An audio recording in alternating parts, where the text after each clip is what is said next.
Assalamualaikum warahmatullahi wabarakatuh. Bismillahirrahmanirrahim. Wala hawla wala quwata illa billahil aliyyil azim. Subhanaka la ilma lana illa ma 'allamtana innaka antal alimul hakim. Alhamdulillahilladzi ja'ala ad-da'wa ilal huda wad dalalah 'alal khair wan nasihah lil muslimin min afdalil qarubat wa arfa'id darajat wa ahamul muhimmat fid din.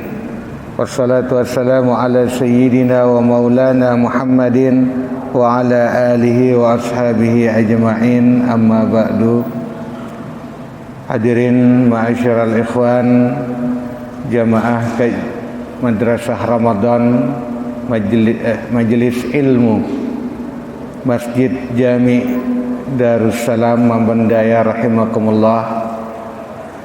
Puji syukur tak terhingga atas segala karunia yang diberikan oleh Allah kepada kita, wabil khusus karunia kita bisa bertemu kembali dengan Ramadan, bulan yang sangat mulia, bulan di mana Allah Subhanahu wa taala menjanjikan banyak kemuliaan untuk kita, mengampuni segala dosa kita, fasilitas-fasilitas untuk berbuat taat sangat diberikan dengan leluasa oleh Allah.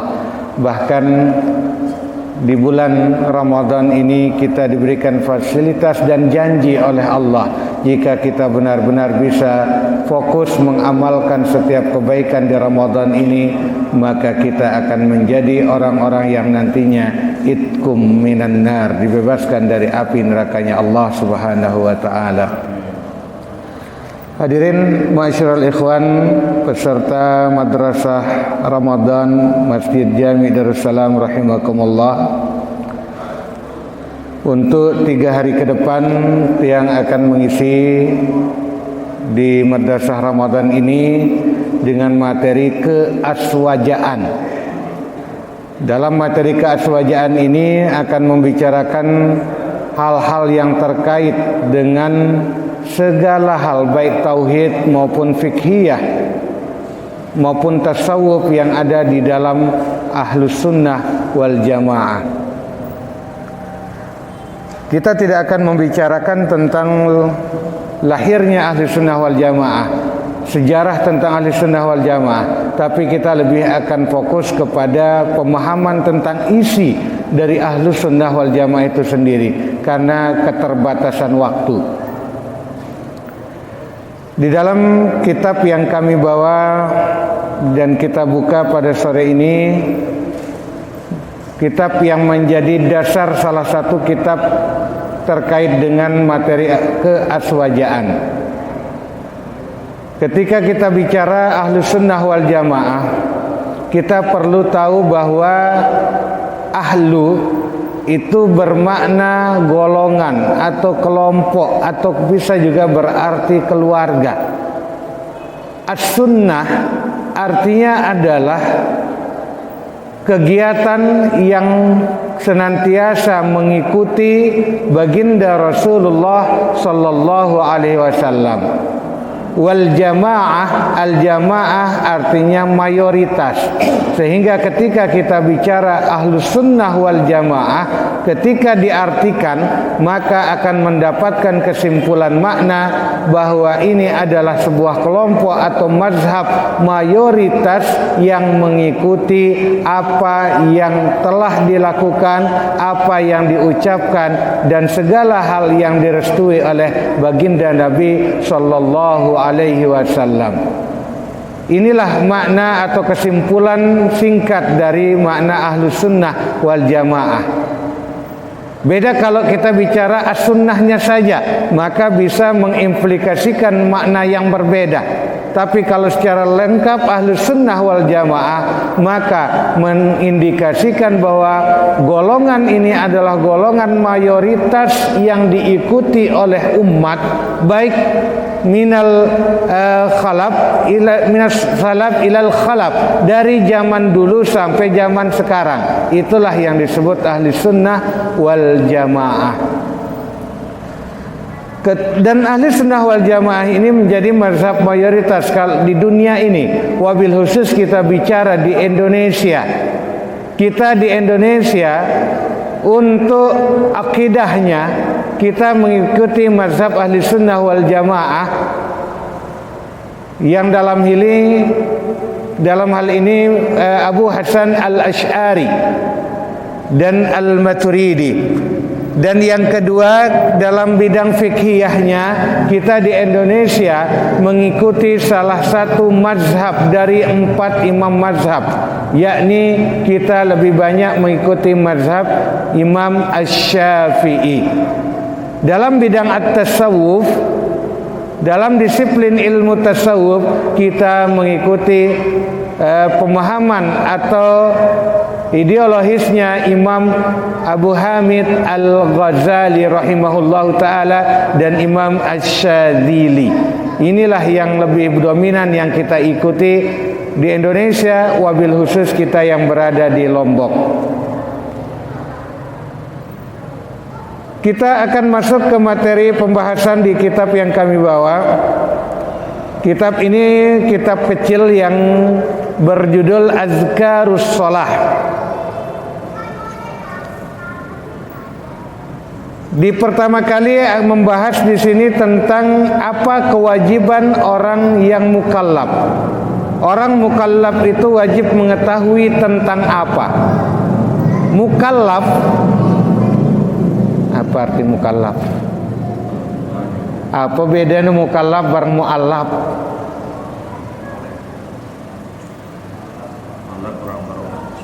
Muallaf adalah orang yang masih lemah keimanannya, artinya orang yang akan masuk ke dalam Islam dan belum, dan juga orang yang baru masuk Islam. Cuma secara lebih masyhurnya yang disebut mu'allaf adalah orang yang sudah berada dan menyatakan keislamannya tapi baru menyatakan, maka itu disebut mu'allaf, orang yang masih belum teguh keimanannya. Sedangkan orang mukallaf adalah orang yang telah mendapatkan beban kewajiban dari Allah, telah terbebani oleh perintah-perintah Allah. Mukallaf ini memiliki ciri-ciri.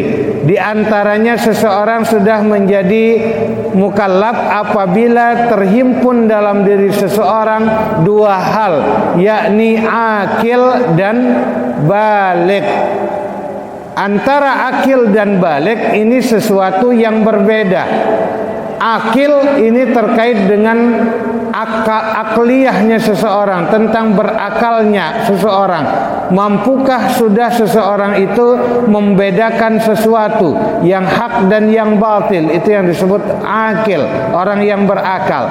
Sedangkan yang disebut balik, balik ini artinya telah sampai pada batas dia mendapatkan kewajiban dari Allah. Balik ini ditandai dengan pertama, bagi laki-laki dan perempuan, ia telah berumur 15 tahun menurut penghitungan kalender Hijriyah. Dia telah berumur 15 tahun, maka telah dia disebut sebagai seorang yang balik. Yang kedua, kalau belum 15 tahun tapi bagi perempuan telah mendapatkan keluarnya darah haid walaupun belum 15 tahun, maka ia telah disebut seorang yang balik. Atau bagi seorang laki-laki umurnya belum 15 tahun tapi telah mengalami ihtilam, telah mengalami mimpi basah, maka ia pun telah disebut seorang yang balik. Begitu juga di antara tanda-tanda seseorang itu balik, antara perempuan dan laki-laki sama mengalami ihtilam, mimpi basah. Jadi mimpi basah ini bukan hanya laki-laki saja, tapi juga dialami oleh perempuan.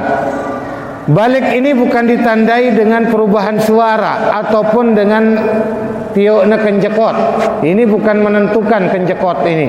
Jadi yang menentukan seseorang balik itu adalah telah cukup umurnya 15 tahun atau belum 15 tahun tapi bagi perempuan telah mengalami menstruasi, atau bagi laki-laki dan perempuan telah mengalami ihtilam, mimpi basah, walaupun belum 15 tahun, maka mereka telah disebut sebagai seorang yang balik.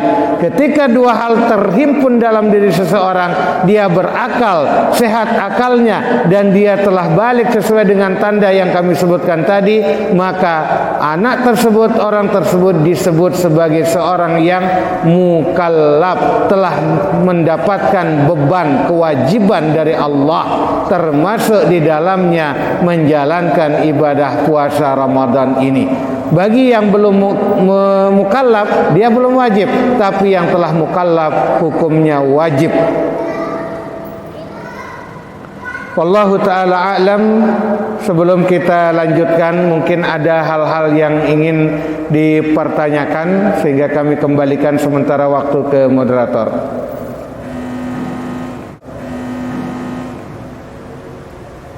Terima kasih kepada Mu'alim, begitu jelas dan tegas pemaparan yang telah disampaikan oleh Bapak. Maka saatnya kita berikan waktu oleh Bapak Mu'alim, yaitu tanya jawab. Jadi kami berikan waktu kepada hadirin yang mau bertanya, tentunya tidak keluar dari tema kita. Assalamualaikum warahmatullahi wabarakatuh. Waalaikumsalam. Jadi menurut penuturan Bapak Malik tadi mengenai aswaja, pemaparan Bapak Malik, jadi yang ingin tanyakan, sementara kita di Indonesia ini banyak golongan-golongan seperti NU, Muhammadiyah, dan lain sebagainya. Nah, apakah selain NU itu juga termasuk ahli sunnah wal jamaah, Bapak Malik? Ya, terima kasih. Assalamualaikum warahmatullahi wabarakatuh. Terima kasih. Pertanyaan sih sangat bagus, dan ini memang banyak membuat orang yang bingung terkait dengan ahli sunnah wal jamaah. Nahdlatul Ulama merupakan satu di antara sekian banyak organisasi yang dalam akidahnya mengikuti akidah ahlus sunnah wal jamaah. Bukan berarti bahwa Nahdlatul Ulama atau NU itu satu-satunya yang ahli sunnah wal jamaah. Ini organisasi yang berakidah ahli sunnah wal jamaah. Begitu juga dengan organisasi yang lain, misalkan Muhammadiyah, mereka masih dalam kelompok ahli sunnah wal jamaah. Begitu juga dengan organisasi-organisasi yang lain, termasuk kita yang di Lombok, ada organisasi yang bernama Marakit Ta'limat, ada Al-Mukhtariyah Al-Islamiyah, ada Nahdlatul Watan Diniyah Islamiyah, ada Nahdlatul Watan. Semuanya ini adalah organisasi-organisasi yang berbeda, tapi satu akidah, yaitu akidah ahli sunnah wal jamaah. Wallahu ta'ala a'lam. Jadi jelas jawaban memang karena banyak adalah sunnah berkah. Pak Muhammad Rasulullah bertanya, jadi akhirnya Bapak istri Bapak jadi mukallaf dan mukallaf sebagaimana yang perlu terangkan lagi bahwa mukallaf ini adalah orang-orang yang dibebani hukum. Nah, ketika kita sudah dibebani hukum, mereka ini akil dan balik, apakah sampai disuruh tanggung jawab orang tua terhadap anak tersebut untuk mendidiknya? Yang pertama, Yang kedua, masalah talak. Sebagaimana yang perlu tadi paparkan bahwa talak ini adalah orang yang masih lemah keimanannya karena baru masuk Islam. Sampai sejauh mana batas lemahnya keimanan talak ini? Apakah terus-menerus? Artinya begini Bapak, itu kadang-kadang hebat menjadi modal untuk mencari nafkah, tidak mau berusaha sendiri. Artinya dia meminta-minta ke orang-orang, dan itu sepertinya berlangganan. Nah, apakah ini masuk dapat dikatakan masuk lemah gimana itu? Sehingga kadang-kadang jamaah ini merasa jengkel. Mengenai pendidikan anak,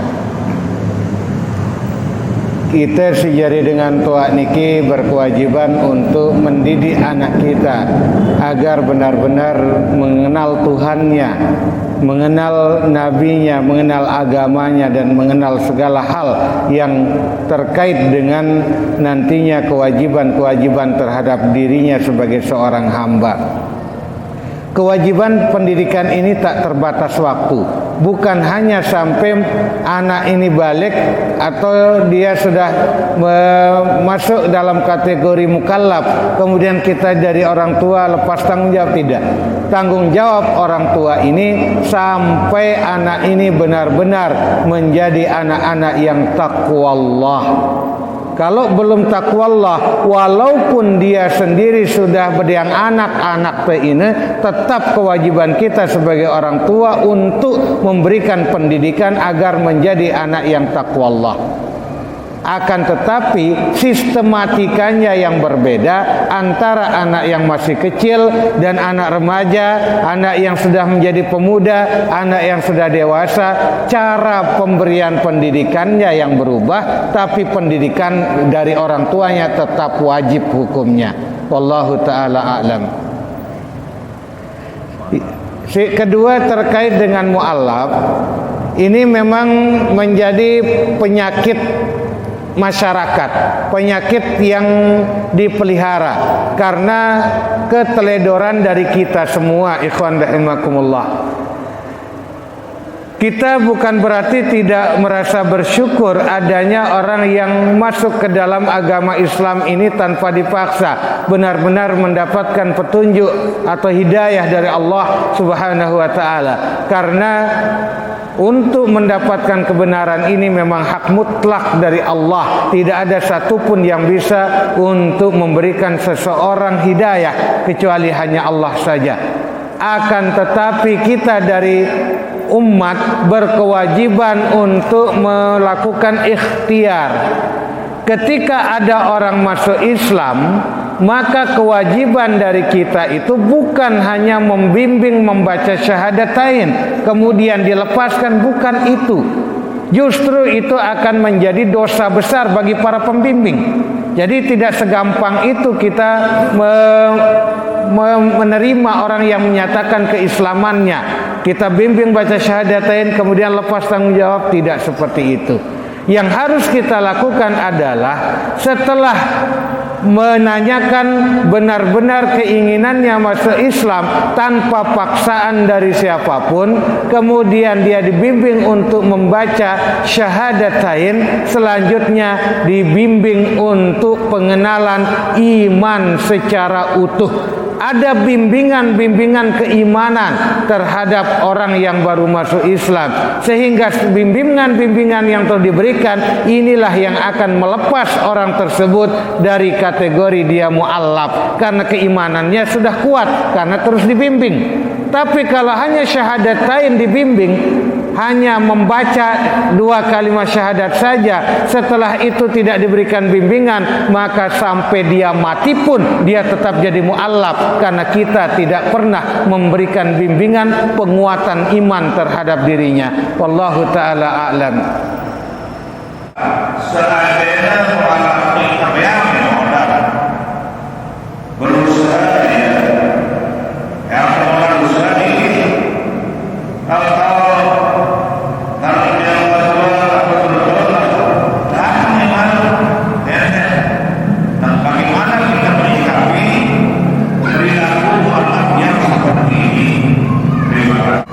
Ikhwan rahimakumullah, dalam memberikan bantuan yang jumlahnya besar, maka di situ tidak bisa sembarangan asal memberikan saja. Ketika dalam bentuk program bantuan modal kerja, yang harus kita lakukan adalah meneliti orang yang mau kita bantu itu benar-benar dia ini memang orang yang memang bisa berusaha atau tidak, ada jiwa usaha atau tidak. Jangan petani kita paksa untuk modal, kita paksa untuk berdagang, padahal dia keahliannya di bertani, dia tidak punya keilmuan, keahlian di bidang berdagang, maka itu salah. Maka yang harus kita lakukan, sesuaikan orang ini dengan skillnya. Kalau skillnya memang dalam dunia usaha, dalam dunia dagang, dan kita sudah tahu hal itu, baru kemudian kita berikan bantuan modal. Kalau dia orang yang baru belajar berusaha, dan dia kita lihat ada bakat walaupun dia belum melakukan, maka kita sebagai pemberi modal juga memberikan bantuan bimbingan usaha, bukan hanya sekedar uang yang kita berikan modal berbentuk material, tapi modal dalam bentuk bimbingan dan pengetahuan, sehingga pastinya modal itu tidak akan terbuang sia-sia. Seperti itu yang harus kita lakukan terhadap para mu'allaf, agar jangan mu'allaf yang ada menjadi mu'allaf yang abadi. Lekan tiang beci arah mu'allaf dari tiang sampai umur tiang seusia ini, sampai tiang berdang anak mesti doang dengan ini jadi mu'allaf. Ini berarti ada yang salah dalam pembinaan kita, baik pembinaan beragama maupun pembinaan sosial kemasyarakatan kita di wilayah Masjid Jami Darussalam ini. Wallahu ta'ala a'lam. Terima kasih Bapak. Mungkin yang tambahkan, khusus masalah kegiatan mu'alaf ini sudah masuk Islam beberapa tahun yang terima sampai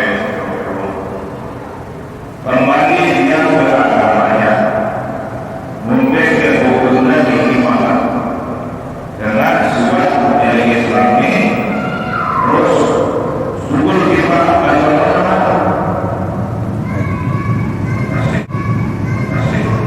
jadi namun arah dengan sugul lekan Islam ini, baik seseorang isi sugul lekan Islam ini memang Islam lekan beci, atau dengan beruk netemu Islam malak ke sugul tulakan agamanya, hukumnya sama, dia seseorang yang murtad. Wallahu ta'ala a'lam. Murtad itu otomatis ya kafir. Kalau dia murtad artinya dia keluar dari agama Islam, dia masuk ke agama yang lain. Maka ketika dia sudah berada di agama yang lain, maka dia disebut kafir. Proses keluarnya dari Islam itu disebut dengan murtad. Wallahu ta'ala a'lam.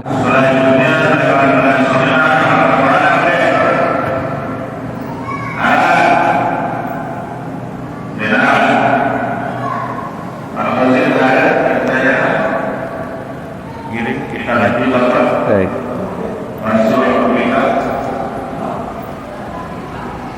Baik ikhwan rahimakumullah, peserta Madrasah Ramadan Masjid Jami Darussalam rahimakumullah, kita lanjutkan materi kita tentang agama yang wajib diketahui oleh setiap orang yang mukallaf. Ikhwan rahimakumullah, kita sebagai umat berkewajiban untuk mengenal agama si wajib untuk kita ketahui, untuk kita ikuti, agar jangan sekedar kita mengikuti sebuah ritual ibadah beragama, akan tetapi kita tidak tahu agama yang kita ikuti. Agama yang wajib untuk diketahui oleh setiap hamba adalah agama Islam. Islam ini satu-satunya agama yang diridai oleh Allah Subhanahu wa taala. Inna dina indallahil Islam. Sesungguhnya agama yang diridai di sisi Allah adalah agama Islam. Agama ini Memang bukan hanya Islam yang tergolong dalam kelompok agama samawi. Agama dibagi menjadi dua macam, ikhwan rahimakumullah, dalam dua kelompok. Ara-aran agama samawi, ara-aran agama ardi. Agama samawi adalah agama yang diturunkan oleh Allah Subhanahu wa taala. Di antara agama-agama yang diturunkan oleh Allah atau agama yang tergolong kelompok agama samawi, di antaranya Yahudi, Nasrani dan juga Islam. Akan tetapi Yahudi dan Nasrani ajarannya sudah mengalami perubahan-perubahan oleh ulah tangan pemimpin-pemimpin mereka. Sudah tidak murni lagi, semua mengikuti hawa nafsu sampai agama sendiri diutak-atik, sehingga Allah menurunkan Islam sebagai penyempurna dari agama-agama yang telah diturunkan sebelumnya. Setelah Islam datang, diturunkan oleh Allah, kemudian Allah menyatakan bahwa inna dina indallahil Islam. Agama yang diridai oleh Allah adalah agama Islam itu sendiri. Yang kedua ada namanya agama ardi, kelompok agama ardi. Kelompok agama ardi artinya agama-agama yang terbentuk akibat dari hasil perenungan, dari hasil pemikiran, dari hasil topobroto, dari hasil netapah. Di antara contoh agama-agama ardi, di antaranya seperti Buddha, Hindu, Konghucu, agama Shinto, agama Majusi dan agama-agama yang lain. Semuanya ini tergolong dalam kelompok agama ardi, agama yang memang tercipta di bumi ini oleh hasil olah pemikiran dari orang-orang tertentu. Inilah yang perlu kita pahami, ikhwan rahimakumullah. Sehingga kesimpulannya, agama yang benar-benar produk Allah yang belum terkotori sampai hari ini, yang tidak bisa dirubah, hanyalah agama Islam dengan kitab sucinya Al-Quranul Karim yang terjamin keasliannya, originalnya sangat terjamin, karena Allah sendiri yang menjaminnya, bukan para ulama, bahkan bukan nabi, tapi Allah sendiri yang menjamin keaslian dari Al-Quran. Inna nahnu nazzalna dzikra wa inna lahu lahafizun, atau kama qala Allah Ta'ala. Allah lah yang menurunkan, sesungguhnya kami yang menurunkan Al-Quran, dan kami juga yang menjamin, menjaganya, memelihara keasliannya. Wallahu ta'ala a'lam. Barangkali pada sesi kedua ini ada yang kurang jelas dan yang mau atau ingin bertanya yang tentunya berbeda dengan agama, kami persilakan, kami berikan waktu. Jadi lanjut yang sambung pertanyaan mana dinasti dengan dulu Bapak Bali mengatakan bahwa agama itu diturunkan oleh Allah, yaitu agama samawi dan agama Islam. Kenapa sih? Iya, Islam. Ya? Islam, samawi Islam. Ya. Nah terus agama-agama yang pernah dilawan atau dipegang oleh nabi-nabi sebelum Nabi kita, Nabi Muhammad SAW, apakah nama-nama yang dianut oleh misalnya yang sampai ke Muhammad yang terakhir, apa nama agama yang anut? Lalu yang kedua, agama yang diturunkan atau diridhoi oleh Allah Subhanahu wa Ta'ala adalah agama Islam.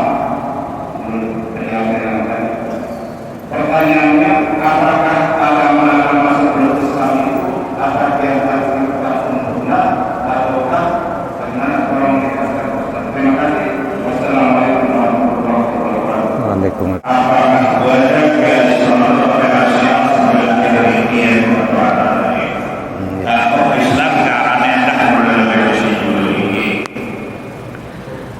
Terima kasih ikhwan rahimakumullah.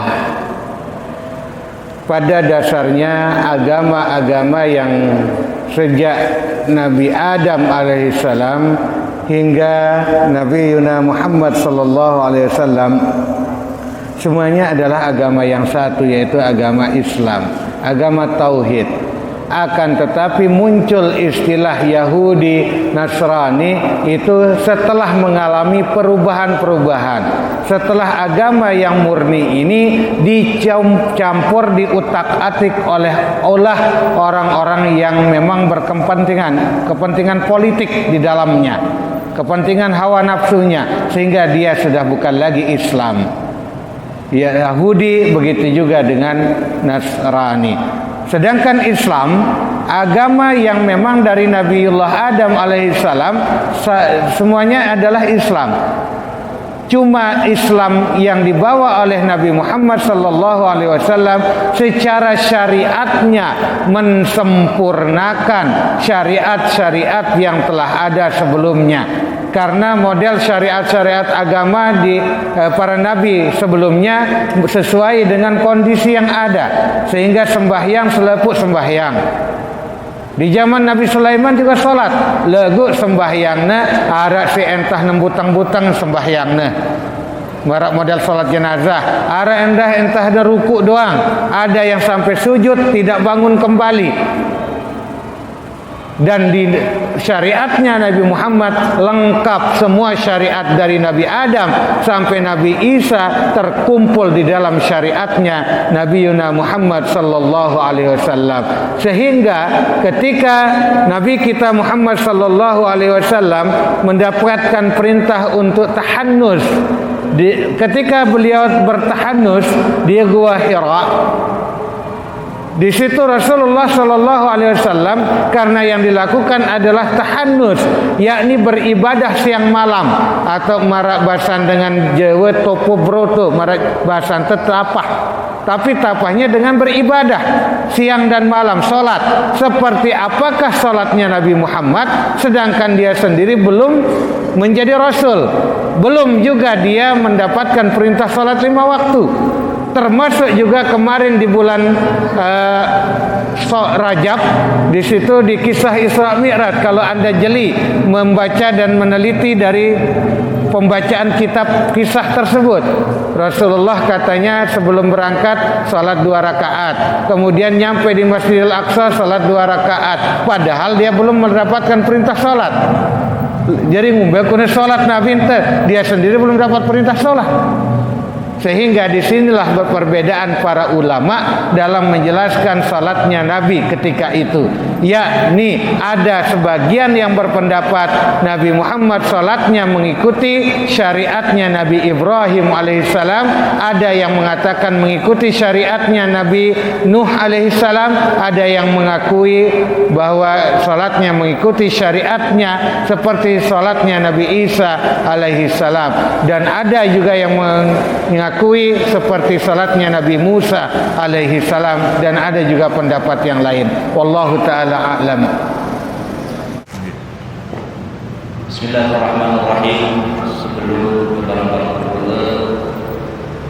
tiang selaku ketua PHBI Masjid Darussalam ingin menghibur seluruh jamaah. Alhamdulillah, beliau pertama baik semuanya setelah zuhur tahsin maupun setelah asar madrasah Ramadan sekali mengalami tiang luas yang berharap si jemaah ada lebih wean kader-kader tersibajang untuk ikut kajian Ramadan, mengingat pentingnya kajian-kajian seperti besok sampai yang sebelumnya bahwa luar biasa, sehingga kita mengetahui bes tersebut agama samawi, agama ardi dan lain sebagainya. Ini sekarang untuk generasi bajang.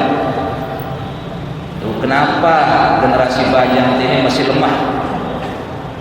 Sedangkan Ramadan ini tiang usahanya remaja-bajang ini memiliki peningkatan pengetahuan, baik bajang kesimama maupun dalam kesinina tiang harapan simulai lekat tanggal 25 baik tahsin maupun madrasah Ramadan ini lebih-lebihan.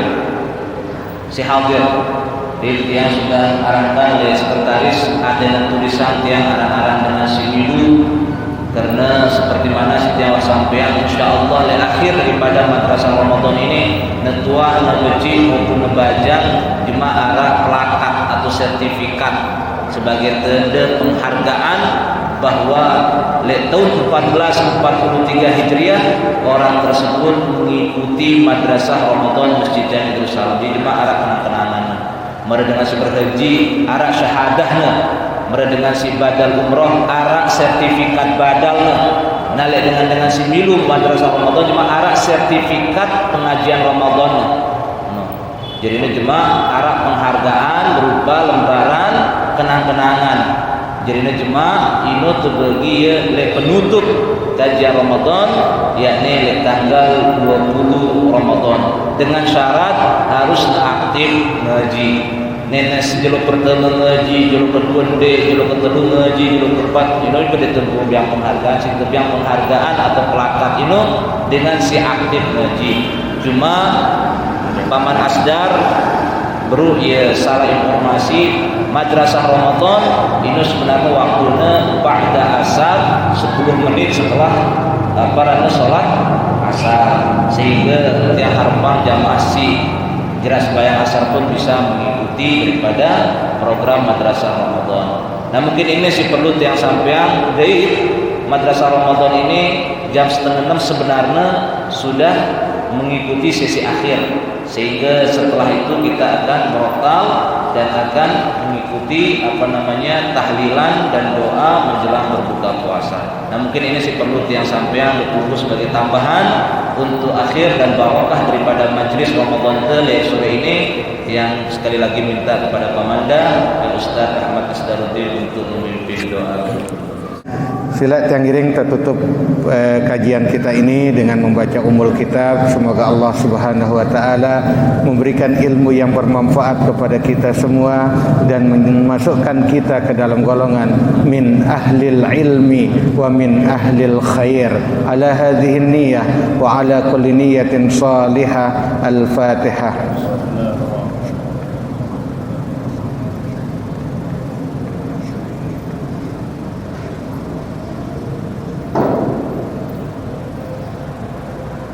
Bismillahirrahmanirrahim. Alhamdulillahirabbil alamin. Hamdan yuafi ni'amahu wa yukafi'u mazidah. Ya Rabbana lakal hamdu kama yanbaghi li jalali wajhikal karim wa 'azimi sultanik. Allahumma salli ala sayyidina Muhammadin wa ala ali sayyidina Muhammad. Allahumma anfa'na bima 'allamtana wa 'allimna ma yanfa'una wa zidna ilma. Walhamdulillahi ala kulli hal wa na'udzu billahi min ahwali ahli an-nar. Walhamdulillahi rabbil alamin bi barakatil Fatihah.